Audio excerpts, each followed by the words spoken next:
So hi, this is Lynn, and I am in my garden area. I can't call it a garden right now because it's not quite there. I've let it go over the last several years and haven't really planted anything.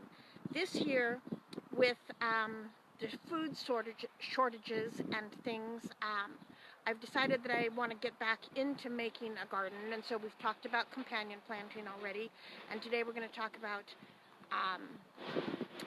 planting potatoes in a container. If you can see, I'll move out of the way there, my garden, it's totally overrun. And so over the next week or two, you'll be seeing me here in my yard quite a bit, getting it put back together and then planted. So being outside, I can't see you at all because I'm being blinded by the sun. And and we're having traffic going up and down, so if this one's a little bit shaky on quality, please bear with me so that we can try to do this one outside. So,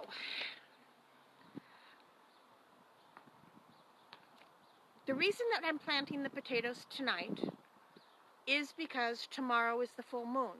Now, we talked briefly about planting with the moon, and the full moon has the energy of the water in the ground being pulled further down into the ground. So this is the time that you would plant any crops that are below ground. So your carrots, your turnips, your peanuts, your potatoes, all of these things grow, the part that we harvest, grow below the ground. And so you want to do it in the full moon energy. So the full moon energy will be tonight, tomorrow night, and the night after. It is, I kind of just believe in hedging my bets. If I know the moon's going to help me, it makes sense to go that way. It is, in terms of being a good thing to eat, I have been watching just recently some YouTubes by a woman named Clara, who was 91 when she was making these YouTubes. Her grandson has put them on YouTube, and it's cooking from the Depression. And what's interesting is she had said that her father would go out and buy a bag of onions and a bag of potatoes every time they went shopping. Now, I don't know what size this bag was. She did say that the bag was $1, and that was a lot of money. And most of their dinners were potato and pasta based. Her poor man's dinner, I think I'm going to try just because it looks like it'd be fun, is fried potatoes and onions with sliced hot dogs in it. During the Irish famine, they did a lot of eating of potatoes.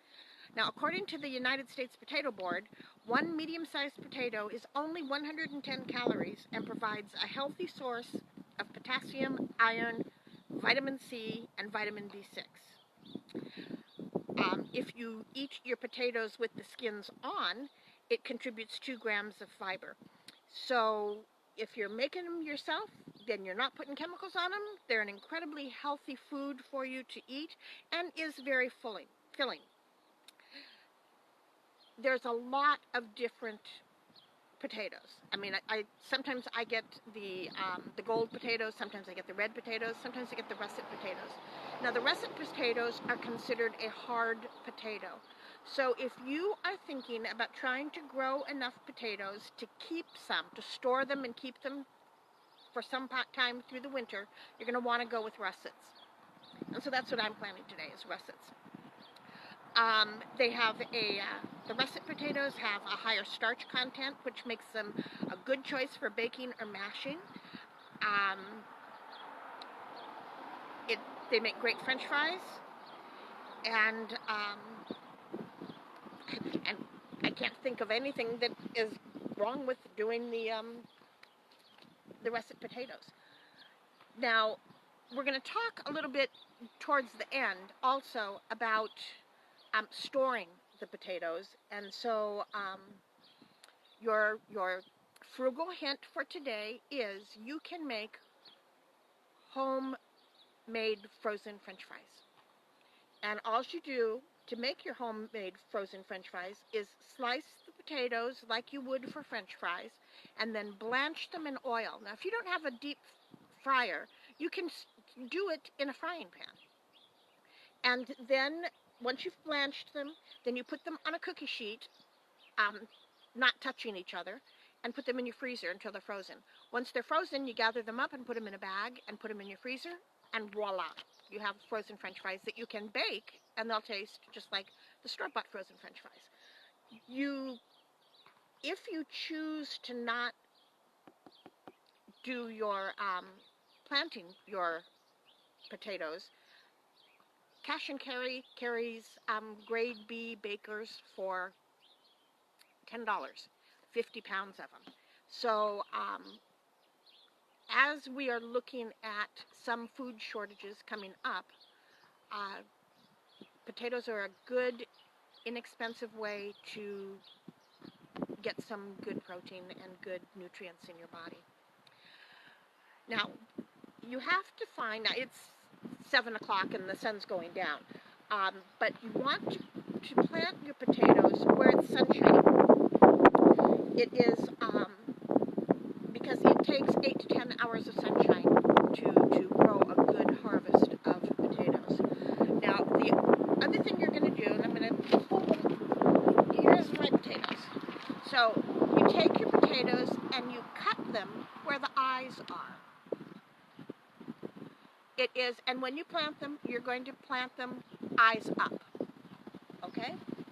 So I've got that many that I'm going to plant in here. And what I'm planting them in is a garbage can.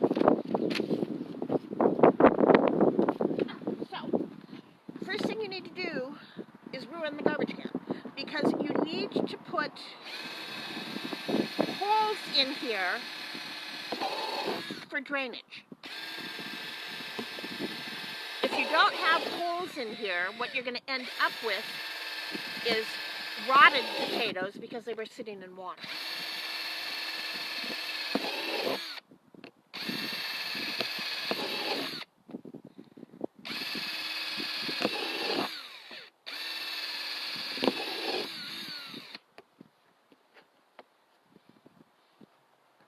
Okay, and now my drill bit is stuck.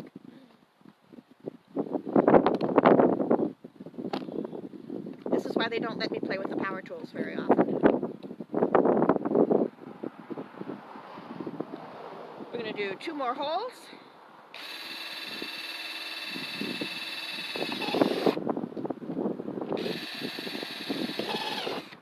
Okay. And then we're going to turn it over. Now, this part of my garden gets the most sunshine in the summertime. So that's what we're going to do, is put it right there. Then we're going to take dirt and put it in.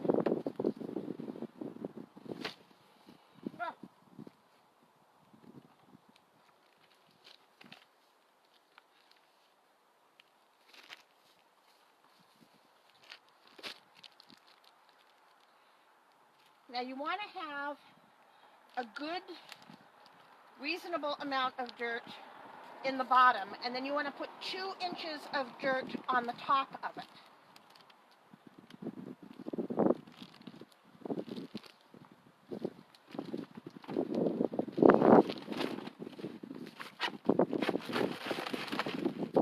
So potatoes are called tubers, and the way that they grow is they grow down.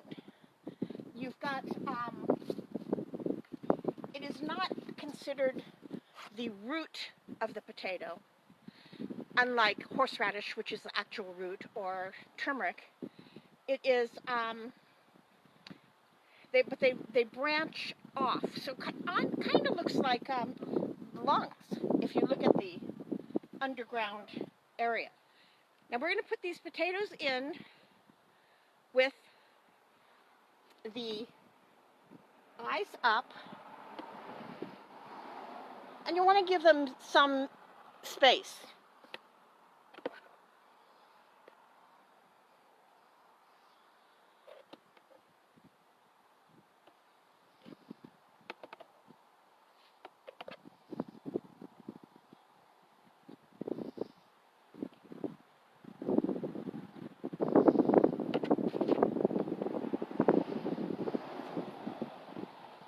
Okay, now prepare for a little bit of motion sickness because I'm going to tip you over so you can see. So that's what it looks like. Then I'm going to take and put the rest of the dirt on top.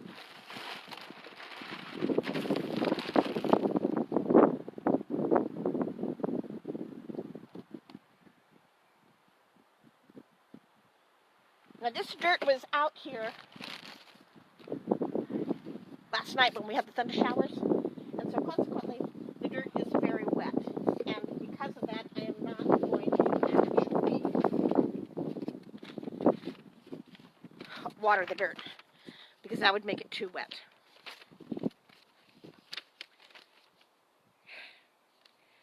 So what's going to happen is in about a couple of weeks I'm going to see sprouts, and as soon as I see the leaves getting to be about this tall, the stems, then I'm going to put more dirt on it and cover the stems. And I'm going to continue doing that until I fill up the garbage can. It is, you'll know the potatoes are ready when you start seeing the leaves wilt. So new potatoes, which are little tiny potatoes that my mother used to make with a cream sauce and green peas, and those you would pick at the very beginning of the turning yellow. If you want mature potatoes, then what you're going to do is wait until the green all dies down, and then you'll know it's time to harvest them. Now the thing about harvesting potatoes is you have to be pretty easy with it, because if you break the skin on the potatoes, they won't store well. So you break the skin, you eat those in the next day or two after you do that. It is there is a second step after you harvest them where you have to put them in a shady spot in a single layer where you let them sit for 2 weeks, and that's hardening the skin, and that's why it is a hard potato. And then you can go ahead and just store them in your garage, in your basement, any place that it doesn't have a whole lot of light. You're going to want to put the potatoes in something that breathes, so a burlap sack or a cardboard box. You don't want to put it in plastic because the plastic doesn't breathe, and it'll make the potatoes sweat, and then they'll get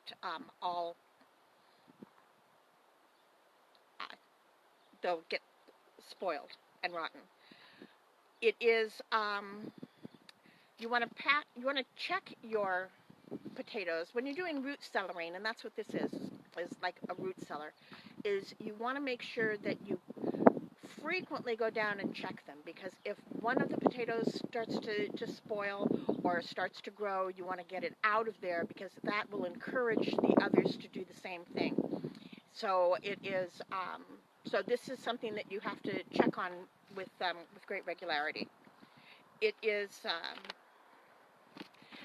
when you're putting them in your storage, in your cardboard box, don't wash the potatoes. Wash them when you cook them.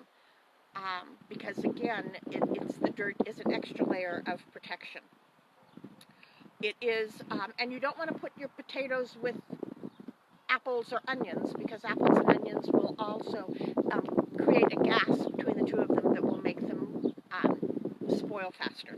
So you want to put them all by themselves. It is, if you're planting potatoes, these are organic potatoes that I bought a couple weeks ago and I didn't use, and so they're going to be fine to grow. If they're not organic, they may have had some pesticides put on them, which will inhibit the growth. So going to the feed store and getting some seed potatoes, or getting organic potatoes and letting them go to sprout is the way you want to go. I will tell you right now, I did call Cenex, and Cenex here in Everett has run out of their seed potatoes. They sold through, and the Cenex in Marysville, I don't think they brought any in this time. But she also reminded me that organic potatoes will do the work for it. There are so many things that you can make with potatoes. I think potatoes is one of my favorite foods, and it is potato soup, fried potatoes, the whole thing. So I'm looking forward now to having fresh potatoes towards the end of the summer. My thoughts is that periodically I would like to bring you out here to my yard so that you can see the progress that I'm making, and hopefully that'll hold me accountable to get a little bit more done. Thank you very much for joining me. I hope that this worked, because like I said, I'm just now being able to see people, or to see my face on here, and I'm seeing me in a shadow. Obviously, I'm not a real experienced camera person, but I'm still having a lot of fun with these wisdom from Grans, and I hope you are too. Thanks for joining me, and stay safe and healthy with grit and